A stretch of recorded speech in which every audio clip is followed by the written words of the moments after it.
The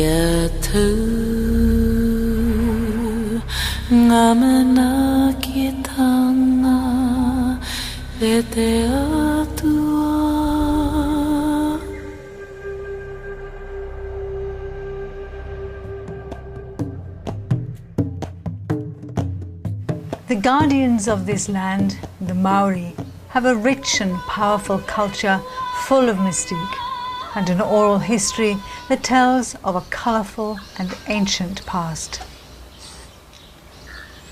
The official story is that New Zealand was uninhabited 800 years ago when a fleet of 7 canoes arrived from the Central Pacific.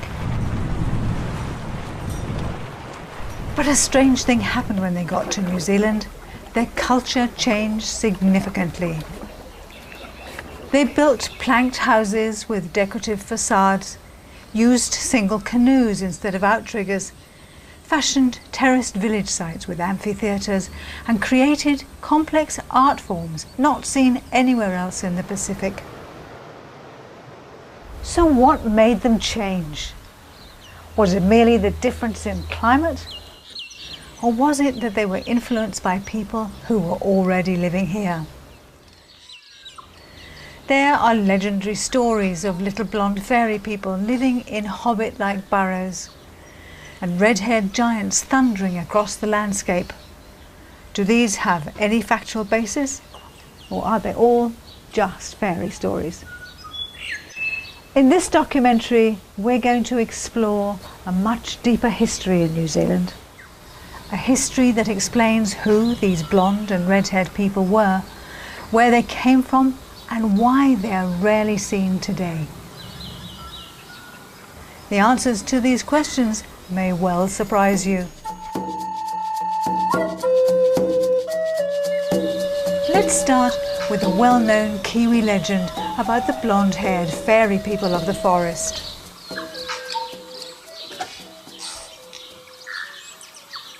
When the Māori first arrived here, the first canoe was the Arawa canoe to land here. Captain was Tamata Kapua, who's buried here on our mountain. When they arrived here, they found a race of little people here, little fairy-like people, called the Patupaerehi. Māori respected them and even treated them with a little superstition, because these were the unseen people in the forest, the people they heard laughing at night and chuckling away, the people they heard rowing their small walkers across the lake at night time. And my understanding is they were light-skinned, fair-skinned, with light to reddish hair. And they lived up on the mountain, on the slopes of Mount Moiho, in the mist. And they would come down the Onuhi Creek, down to the sea, and there they would fish. And they usually only came out at night or when it was very misty. It is believed that when Māori came to this land, there were certain things and skills they did not have, they didn't bring with them.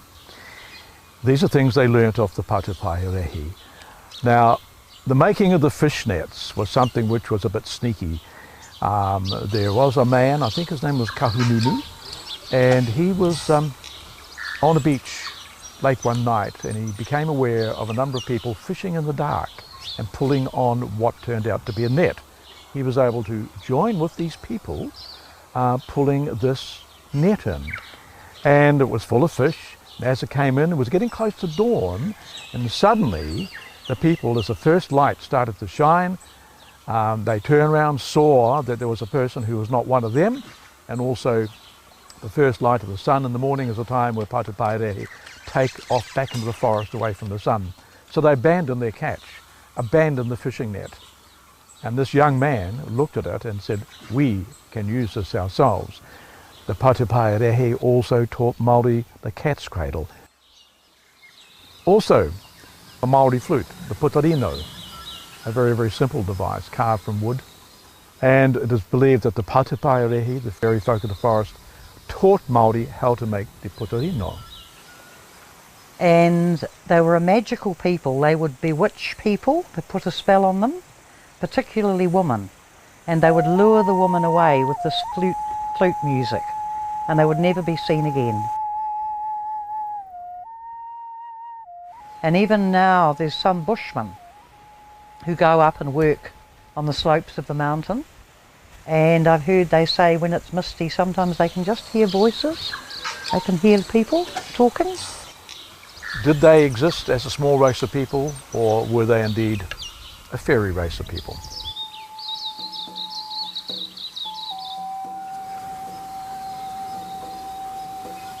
We've been told about a place where these mythical people used to live. It's on the shores of Lake Okataina, and it's called Takotu Pa.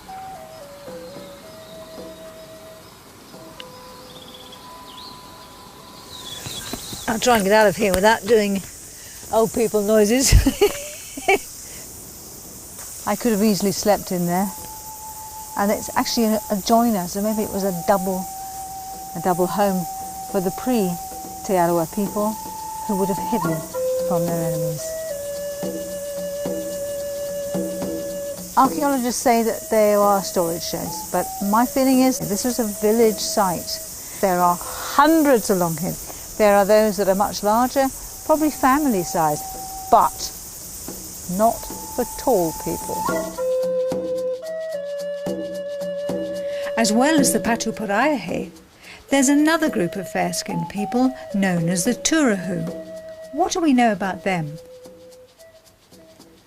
In areas like Te Papakanga Park out towards Thames, there's a Turahu village, and on the sign out there describing Maori oral traditions of the area, they speak of very small people with golden hair.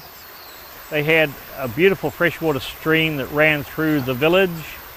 They cut a trench from a higher point of the stream right across their arable land to provide water for their agriculture. In the valley they've got two very nice amphitheatres that they've carved out of the hill where the acoustics were wonderful. These simple kinds of amphitheatres are found all over New Zealand. And based on Maori oral traditions, the people used to go to these places like the amphitheatres and speak and sing very loudly.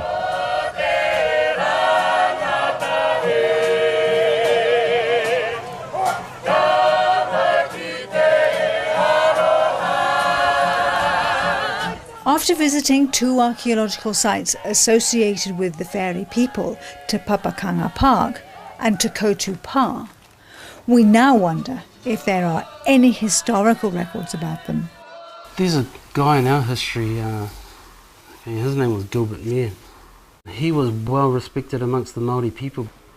And it's like this guy jumps out with his weapon in front of the whole of this platoon, which they used to call the Te Arawa flying column, and starts jumping around and displaying his weapon and doing his dance. One of the guys starts loading up his musket and points at him, and old Gilbert Mair says, you know, give the man a bit of credit, you know, look what he's doing. And then as suddenly as he appeared, he disappears. He does a couple of skips into the bush and he's gone. What is sort of interesting is that this guy was fair as white. But the other thing was fully facial tattoo, Māori tattoo. Also the legs, everything, you know. So the interesting thing is there's a very, very tall white person brandishing a Māori taiaha with a fully facial tattoo, which was only for the ones of high rank.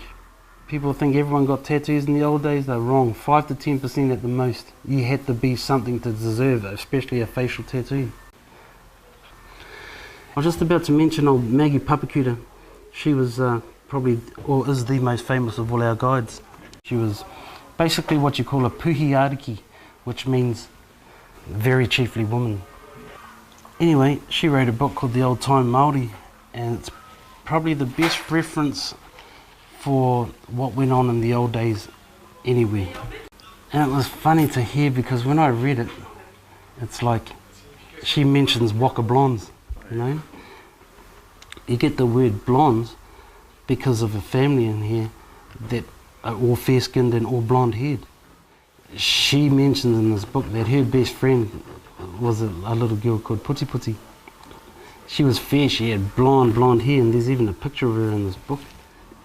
Putiputi's father was of the tangata whenua or the Urikehu clans, okay, which were the people that were basically here before we got here, okay. Well known to be, you know, tall, fair-skinned, definitely not little fairies.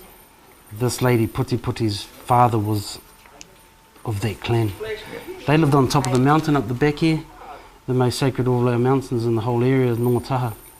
The name of their village was called Te Tuahu o Te Atua, which means the praying place to the gods. And that's basically where the Patupaere here lived. It's still up there. You know, we used to go out there when we were kids. And it's like you can still see the mounds, you know, that sort of thing.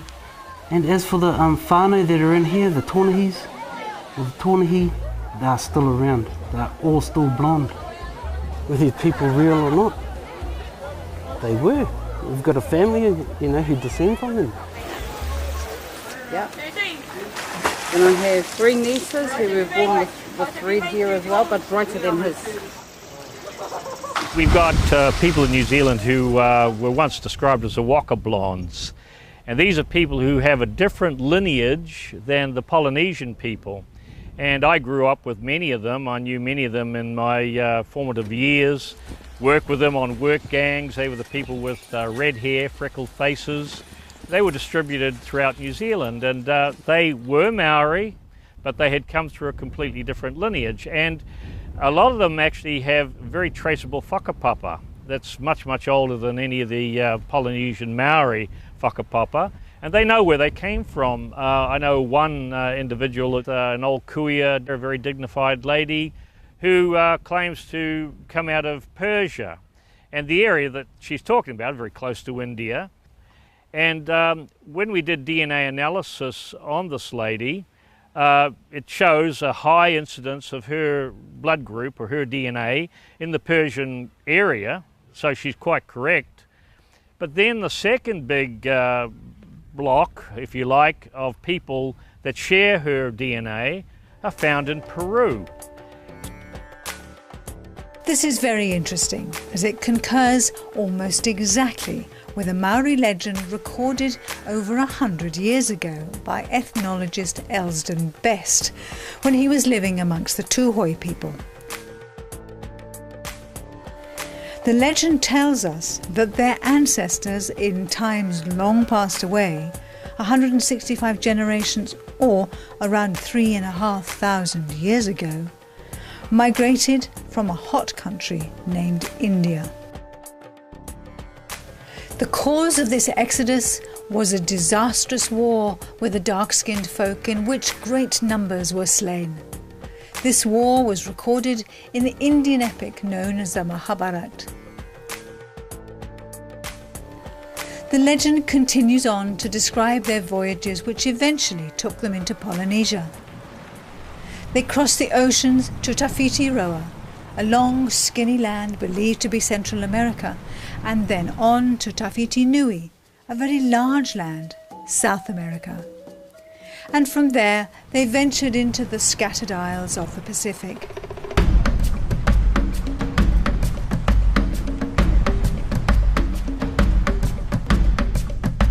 This Tūhoe story describes a very different history to the one that asserts that the Polynesians came from Taiwan, and it could even turn Pacific prehistory on its head.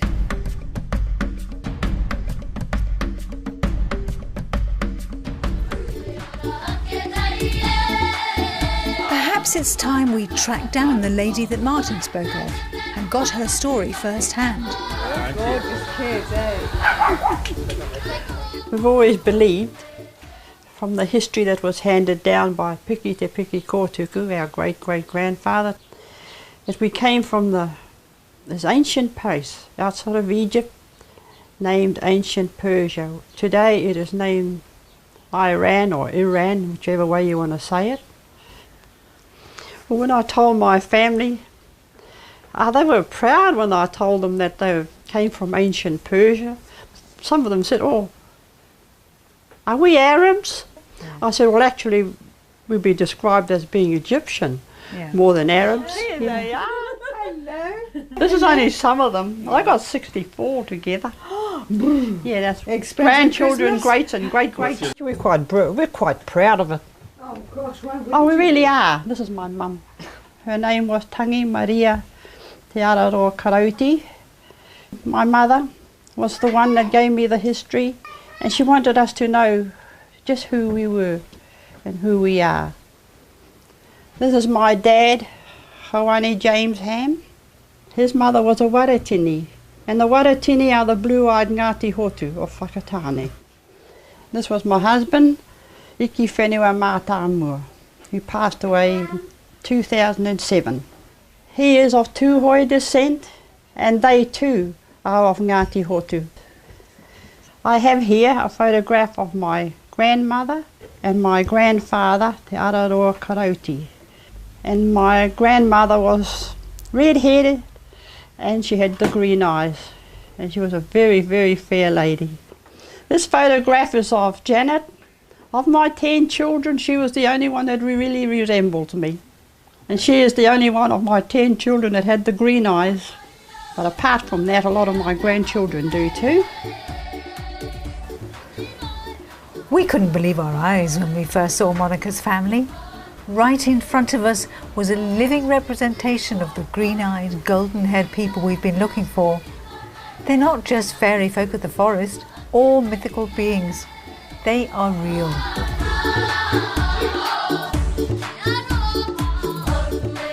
We wonder what motivated Monica to publish her story.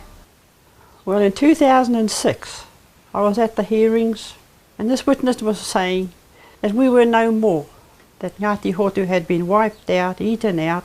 It was quite hurtful hearing this story, and I was sitting there and I thought, oh, hell with this. I'm going to take this through the Waitangi Tribunal and prove that we still exist.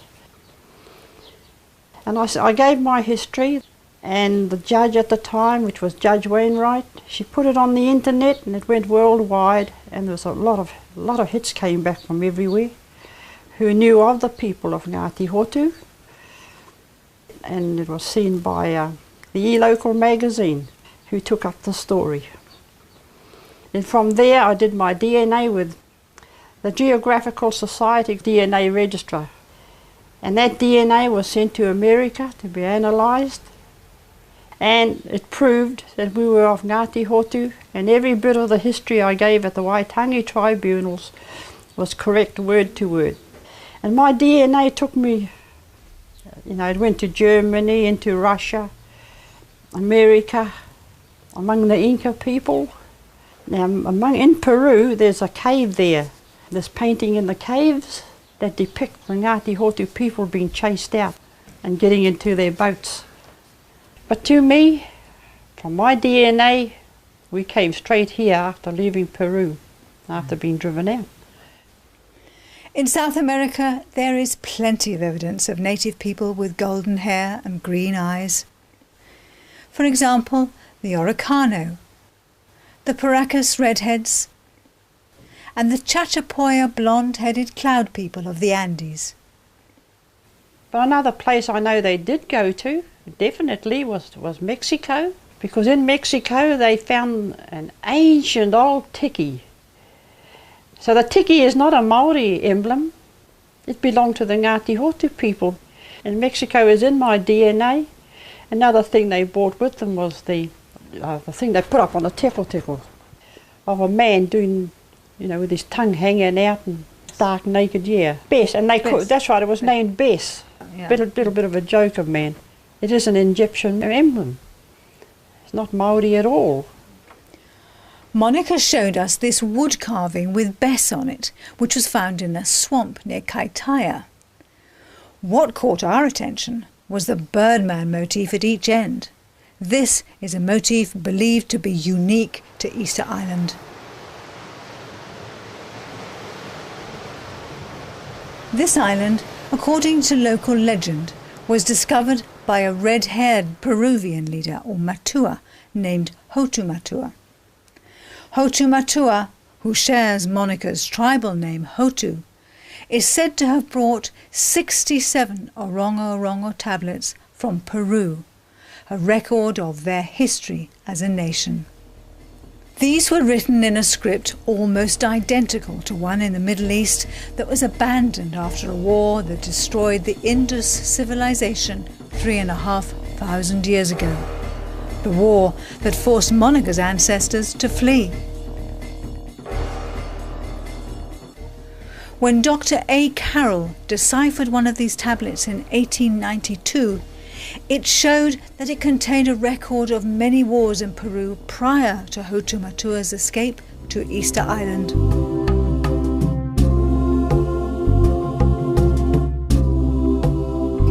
The literal meaning of Hotumatua is the leader who weeps.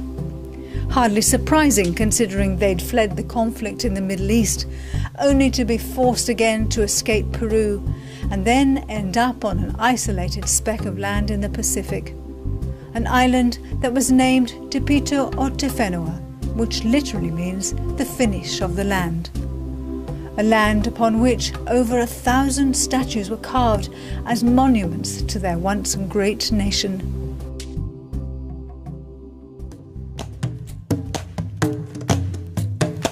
Hotumatua's descendants eventually went on to colonize many islands in the Pacific, taking with them South American plants such as the pineapple, pawpaw and sweet potato.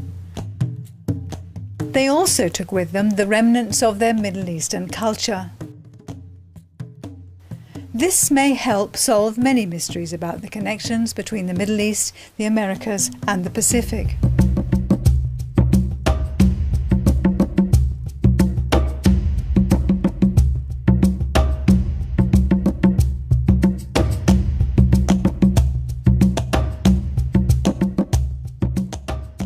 To many people, the South American connection to the Polynesians and Easter Islanders is obvious.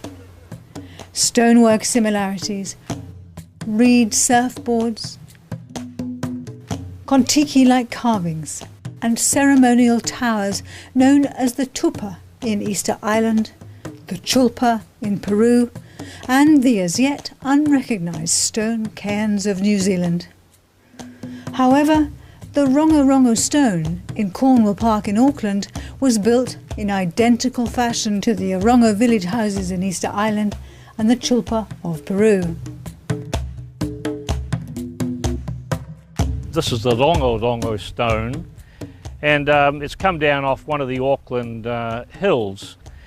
Maori used to venerate particular stones that had a much older lineage. They didn't necessarily, in every case, know what the meaning of the stone actually was, but this one is dedicated or in veneration of the potato god. And in our museums around the Auckland area especially, we have many of the potato god statues. Also on Makoia Island, there's a very, very good statue there of the South American potato god. Legend also has it that Orongo had red hair and was from Easter Island. When he arrived with the Kumara, where did he land? I'm in a place called Orongo Bay. Now, Orongo Bay is situated in the Bay of Islands on the east side of North Island of New Zealand. And had anybody been sailing to this location from the Eastern Pacific, this would have been a truly perfect place to land. There's mangrove forests full of fish and food, and they would have been able to feed their people very easily. Orongo, after whom the bay is named, is one such sailor. And he is actually elevated to the level of a god in New Zealand history. He is the god of the Kumara. It is well documented that the Kumara came from South America, and to this day Kumara is a staple crop in New Zealand. Underneath many of these Kumara plantations are the remnants of drainage ditches that early people used to irrigate, fertilise and gain access to their crops. The Aztecs in Central America built very similar drainage ditches. They're draining these swamps for some unknown reason in the early days, or whether they were a passage for boats, you know, to come up and But there was evidence on this peninsula down here of those, but due to the kumara cultivation and the farming and operation, nothing there. But apparently there's supposed to be still some up Ahipara, up Kaitaia. Not far inland from Orongo Bay, set amongst the kumara fields of Northland, is a power site called Te Ahuahu. This name refers to the gods of Easter Island, Aku Aku. This is Great Mercury Island, or Ahuahu, where traditionally the Māori grew kumara, which was then transported to the mainland and traded. This evidence clearly connects New Zealand to Easter Island, but are there any people who can attest to that? Yes, there are. There is a founding tribe who say they come from Easter Island, and their name is the Waitaha. They call me what they call Ngā Upukari, which is chief of all chiefs. My full name is Ori Kupuna Manuka Manuka, but they call me George Conley. And I come from the Kaipara here. My tuberness went right back into Waitaha. Where did they originally come from? They originally came from East Island, Rapa Nui. And they only get hit here, they call themselves Waitaha.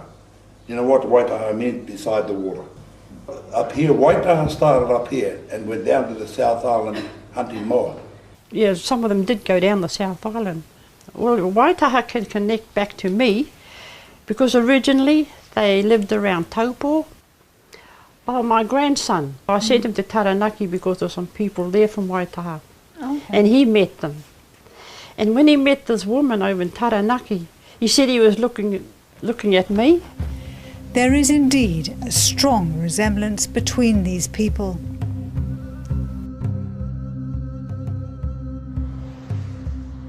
While we were driving around New Zealand, not only did we see signs pertaining to Easter Island, but also in both South and North Islands, the extensive evidence of Waitaha presence. Noel Hilliam added this to the Waitaha story.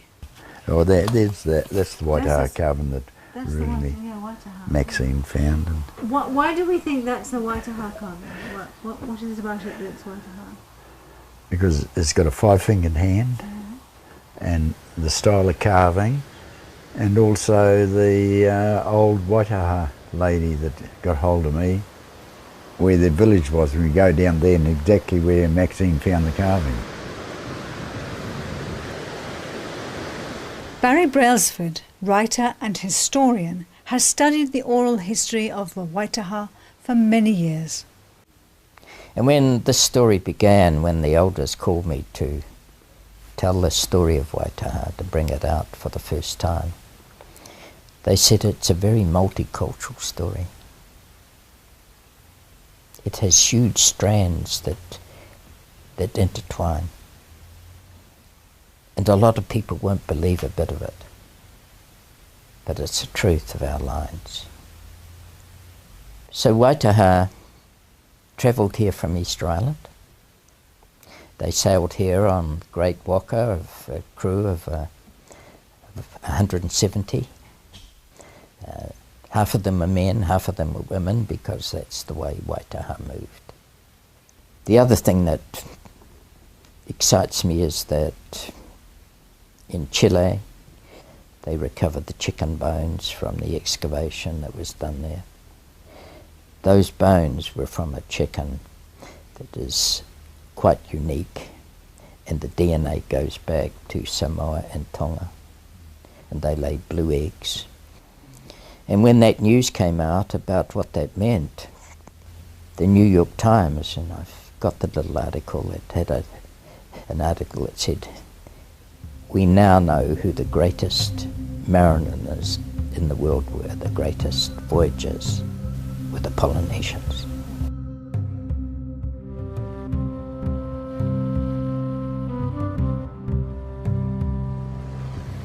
I see about our sea voyaging canoes were that fast is that they skimmed the top of the waves, like a brush going through your hair.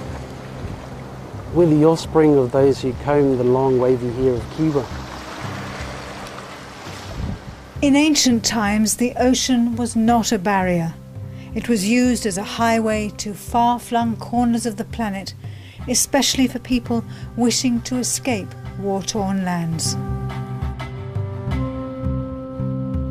The mainstream understanding has still got a long way to go. At the moment, our history in New Zealand for the arrival of the first people goes back a mere 800 years at the very most. But in fact, you know, if we start getting the deeper story, then Waitaha say they came here something like 77 generations ago, which is, yeah, that's nearly 2,000 years.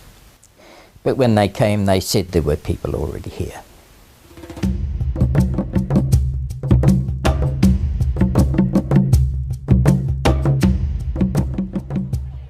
Well, Kupe described them as a fair nation of people. Everywhere he went, they were fair-skinned people. Even Māori are aware, even the government is aware. The writings of the likes of Kupe, when he came here, the land was already populated throughout New Zealand, wherever he went. And then when Toi Kairako came over from Rarotonga, on the Te Paipai ki Rarotonga, he described the place as being populated too. And Toi did describe them as being very fair. Or he called them as being white, actually. And they had red hair and green eyes. Toi came here looking for his grandson, Whatonga. And his first visit was at Auckland, and they told him that his grandson had passed through there years before. So he sailed on and he landed at Whakatane. And when he stopped there was already tribes living there. And there were two different tribes. There was a dark race and the Ngāti Hotu people. And only the Ngāti Hotu people fed them because they were starving. And on board his ship he had two sisters. And these two sisters were Hinawai sisters. And these sisters married the two Ngāti Hotu chiefs living there. And today that is our tribe.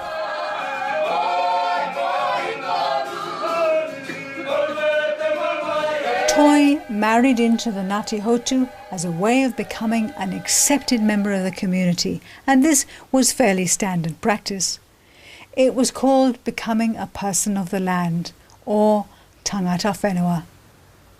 It's like even the people of Aotea, when they got to Taranaki areas, high-ranked chiefs and princesses of the Aotea canoe married into the two tribes that were there.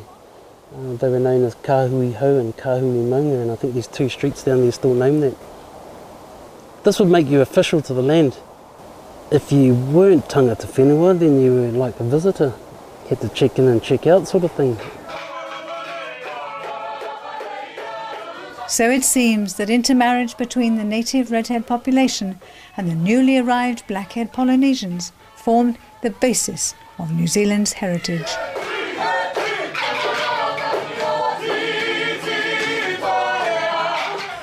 This was reiterated by Ngāpuhi leader David Rankin, who is quoted as saying, "Who were those red-headed, fair-skinned people who greeted our walkers? We can't deny our oral history. If we try to as Maori, we're actually denying our history." There is another tribe on the east coast, which is the Ngāti Parau from East Cape. And I remember I knew quite a few Ngāti Parau when I was in Wellington. And I know that there are some Ngāti Parau that are fairly fair-skinned, some even freckled, and they have red hair. Yeah, many of them are Ngāti Hotu who were married from Ruaputuhanga. She was of Whanganui descent and she was of Ngāti Hotu. And a lot of the people of Maniapoto and Whanganui come from her. Yeah, and I can trace my lineage back to her anyway.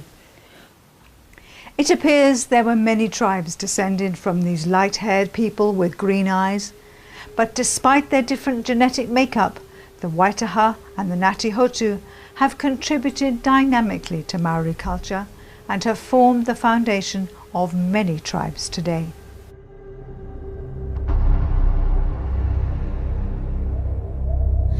Kia tu ngamana ki tanga e te atua.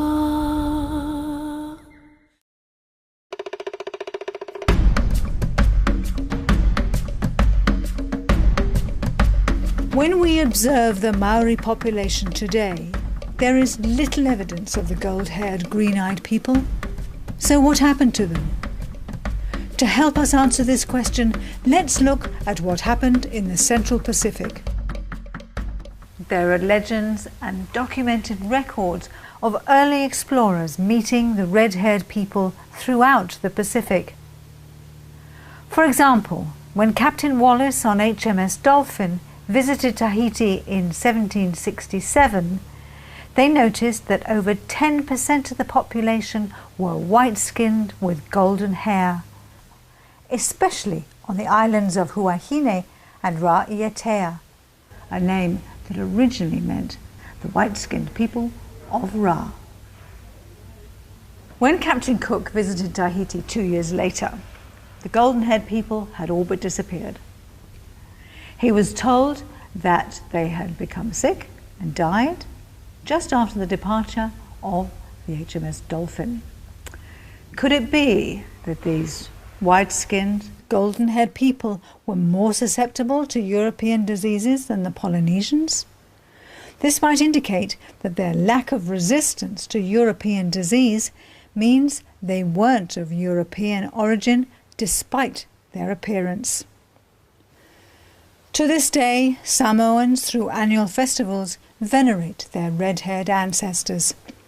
Some of these were peace-loving, but others, under the reign of Batuku the Longskull, were bloodthirsty cannibals who lived on a bay called the Putrefaction of Men. These cannibals would prey upon the peaceful people of Tonga and Futuna.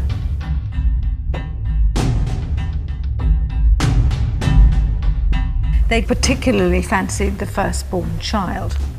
They'd noticed that the second often died, therefore the first must be much stronger.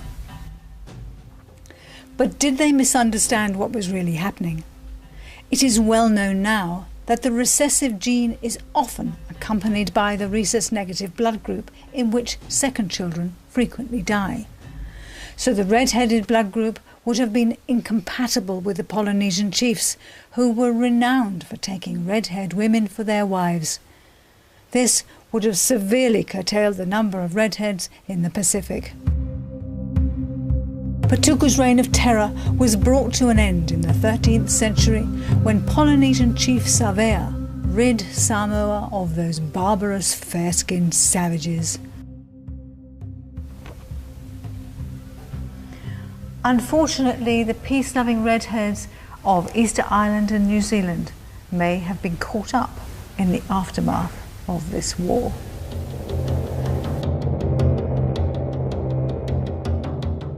This seething hatred towards the redheads resurfaced on Easter Island in 1680, when, due to a terrible famine, war broke out and all but 3 of Hotumatua's descendants were driven into a raging fire in the Poiki ditch. Only one male, Ororina, remained to perpetuate the redheads on Easter Island, who are still fighting for their survival today.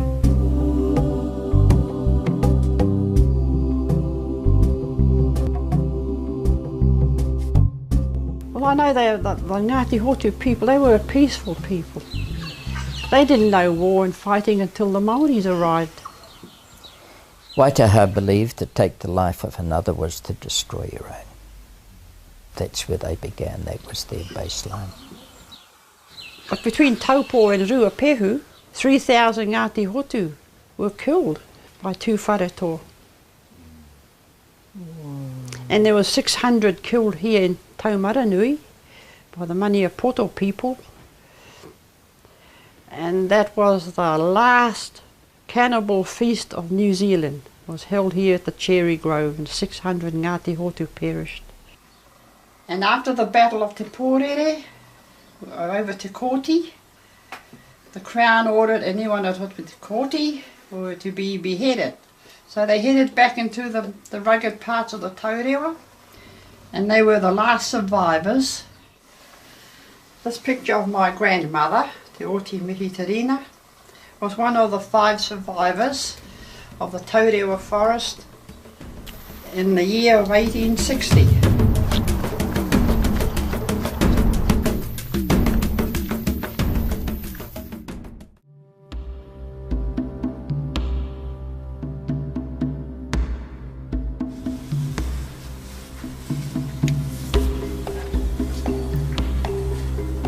This is one of the caves that had all the skeletons of the Turihu and Waitaha people stacked in.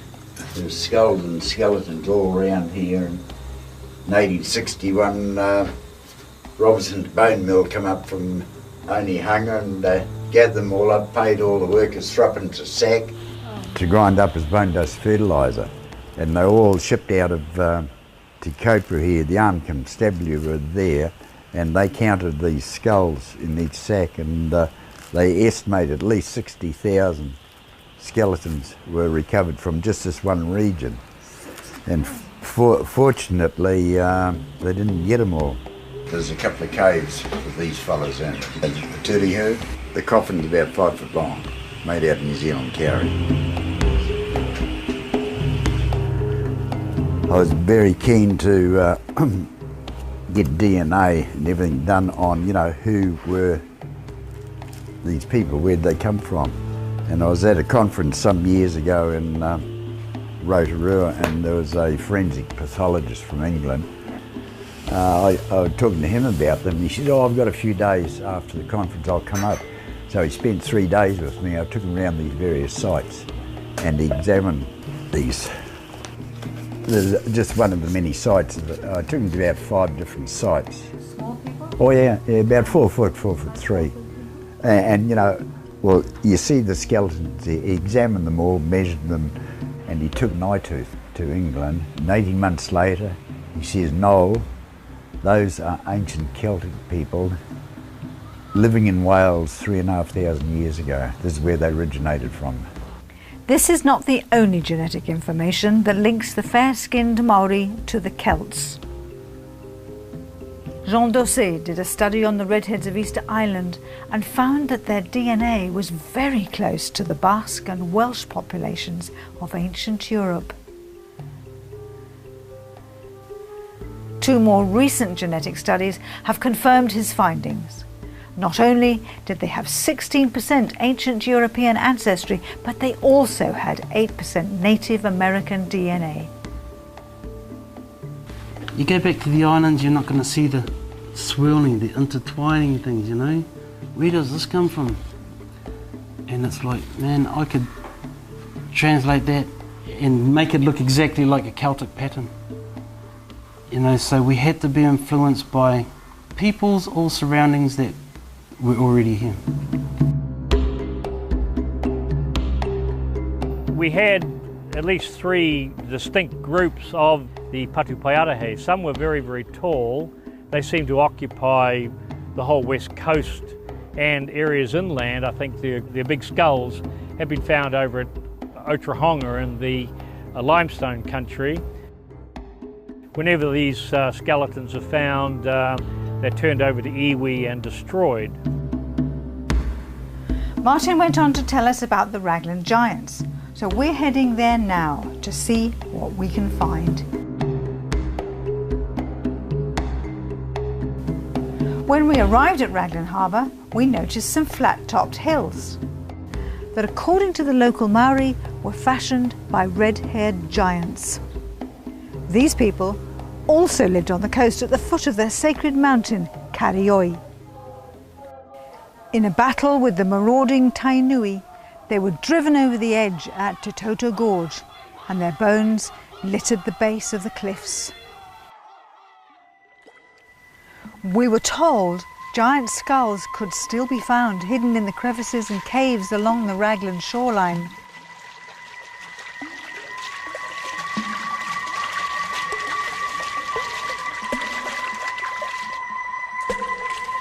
It is said their heads were the size of pumpkins and their jaws could fit around one's own with over an inch to spare.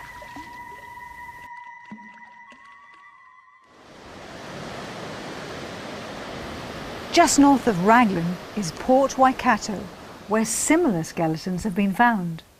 There are two major caves in the Port Waikato area where the great big skeletons are supposed to have been found in the 1800s. And there have been a number of articles and that about them, but I think a female skeleton out there was somewhere in the vicinity of 7 foot or a little bit over, and there were some male skeletons found that were taller than that. People who actually went into the cave reported that there were skeletons way down in the cave, which were quite tall humans, and also they had remnants of red hair on their skulls. We have researched that area ourselves, trying to find the location of the cave which they covered in, but over a long period of time, how would you ever be able to find where they'd blown the cave up? And there's no one around today that can tell us. In our search for skeletons, we heard about a cave burial on the shores of Lake Okataina. We were told there were 2 bound skeletons guarding a canoe surrounded by poisonous tutu berries. In the canoe lay a cloaked red-haired chief wearing a large tiki.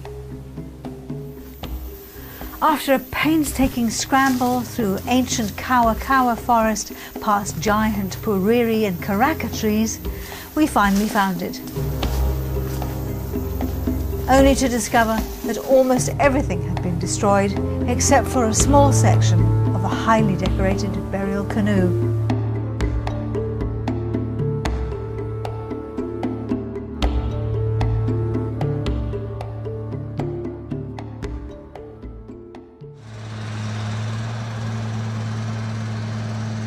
We have just had a conversation with an excavator driver. He was doing an excavation up in Northland, and he was clearing the ground, and he saw what he thought looked like some white footballs in the ground. So he cleared a little bit around these white footballs and found them to be skulls. He didn't feel good about this at all, so he called the Auckland Museum, and there he was told by a person that there was absolutely nothing they could do at the museum because the local iwi or tribes had no interest in these skeletons because they were not of their era or of their clan, and that so tied was the curator's hands that he explained to our digger driver friend that there were over 2,000 of these skeletons that had been found, hunched in a fetal position and bound, and yet buried north of Russell in a place called Awanui. And they simply had to be excavated over the top of.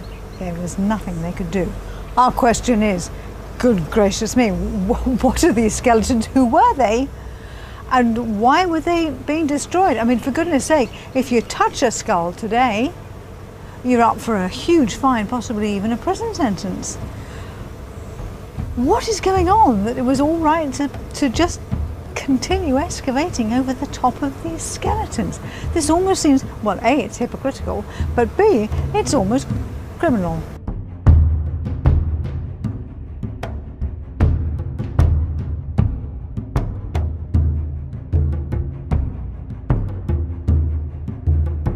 In 1981, the government called in the New Zealand Forest Service and the Land and Survey to survey all the stonework up in the Waipua there, because they were going to clear fell. There had been a lot of pine trees planted on the western side of the Waipua, and so there was a team of 36, and I was the 37th archaeologist. We were up there for over 12 months doing the work up there, and then the initial dating came through, 2225 BC, and the Maori guy that was in charge Next day he closed the whole operation down. There was over $500,000 of taxpayers' money spent on this archaeological thing.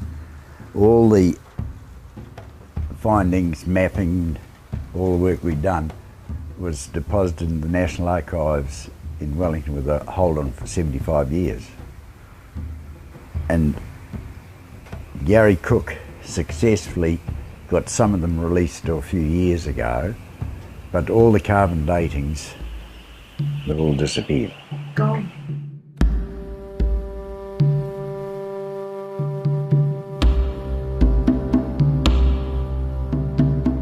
There's one of the walls that we exposed up in the Waipoa there, and the top of that wall was ground level.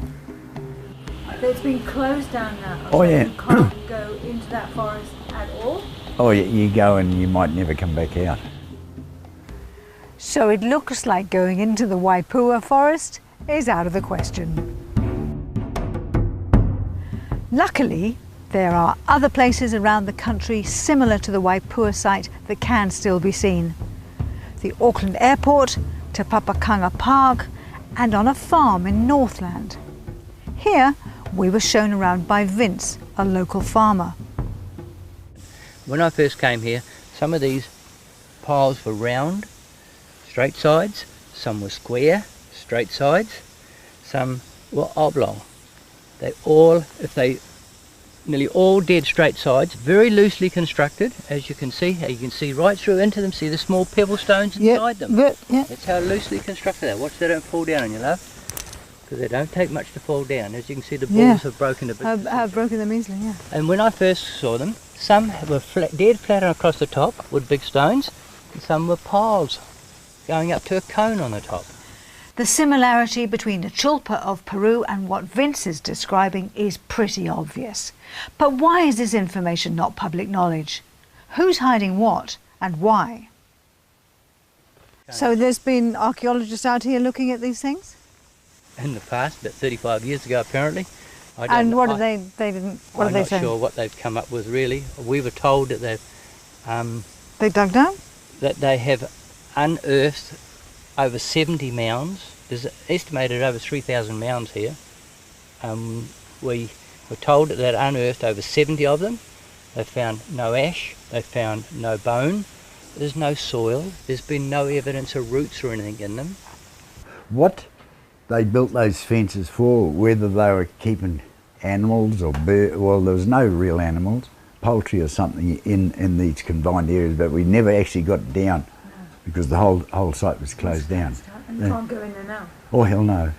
Like I was on the Northern Regional Committee here, the New Zealand Historic Places Trust, for over 25 years, and when these datings came along to our quarterly meeting up in Kerry there, the chairman got up and said, "You're not to say or do anything, Noel, about them." I said, "Thanks," got up and thanked him very much, and I resign here and now on the spot. I won't have anything more to do with the Historical Places Trust. But through the cover-up of what happened in the Waipoa, this guy did hand in his ticket. One of the honest guys that, knew the facts and that, and this bullshit that goes on. And my particular generation and those before me here in New Zealand were raised with a particular kind of history.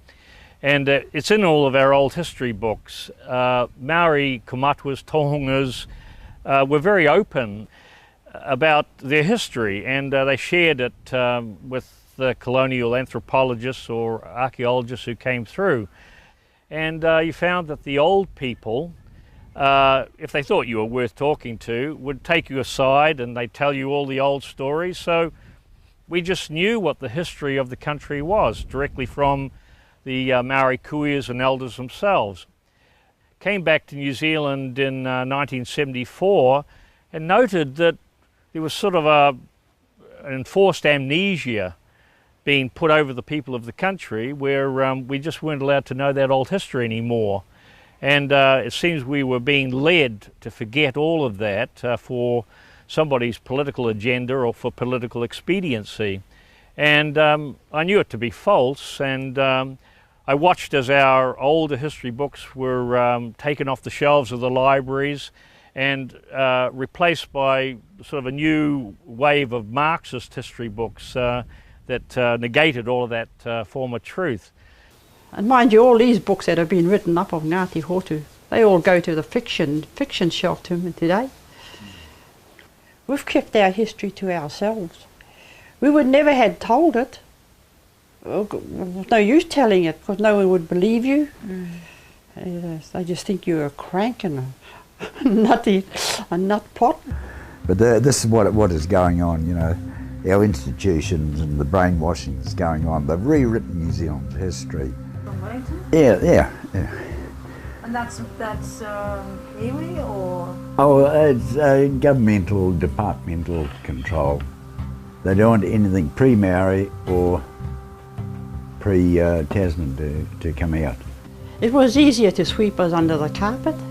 Because today our fight is really against the Crown, not the Waitangi Tribunal itself, or the people.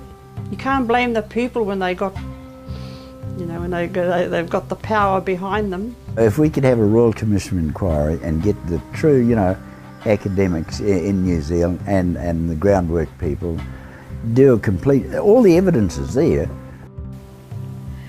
As Noel says, it is imperative that we have a Royal Commission to make public this vital history that at present is being denied.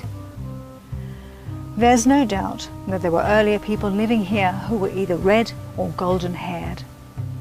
Now what would it take to give the Ngāti Hotu and the Waitaha people back their rightful position and place as the foundation of Maori culture in New Zealand and stop this fascinating history from being lost forever? Kia tū ngā mena ki tāna e te